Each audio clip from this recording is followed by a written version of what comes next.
Carcino, man, what did you think when you saw the video? And, what do you think Pascal's just trying to get in his head?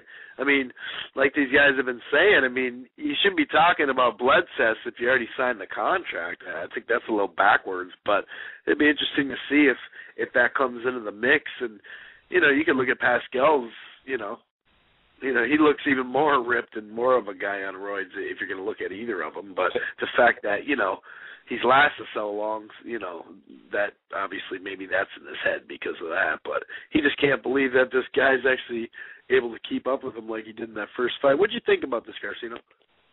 Oh, well, I thought it was pretty good, and it was a good way to get under Bernard's head because what people don't know is Bernard's been questioned before, and actually we had brought this up before. Like, it's like, why everybody's saying this about Pacquiao, why not Bernard Hopkins?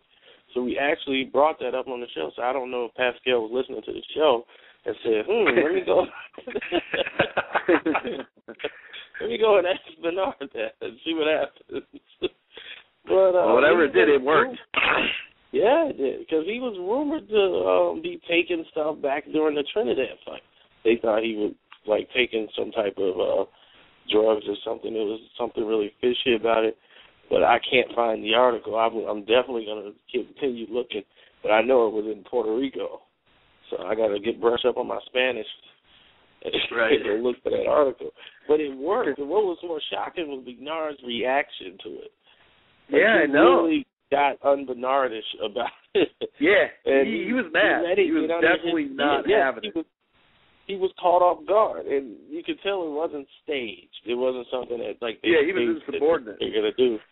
He had no idea this was going to happen, and he got blindsided. Even in his interview he did, he was still, baffled. And, he wasn't prepared even for that interview. And I was like, wow. Now I'm scratching my head, like, why does this bother him so much? Normally if something's not true, you don't really care. You can brush it off or something like that, but now it's going to open up another door. Like, okay, why are these reactions going to come in here? And so, the media's pen is going to start typing and writing now.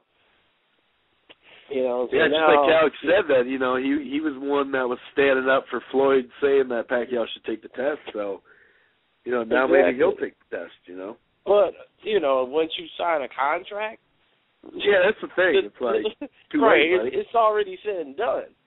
So you just really screwed yourself. He could say, "Yeah, go jump. I'm not going to take a blood test now, just because you want to see it." So you should have requested that in the beginning.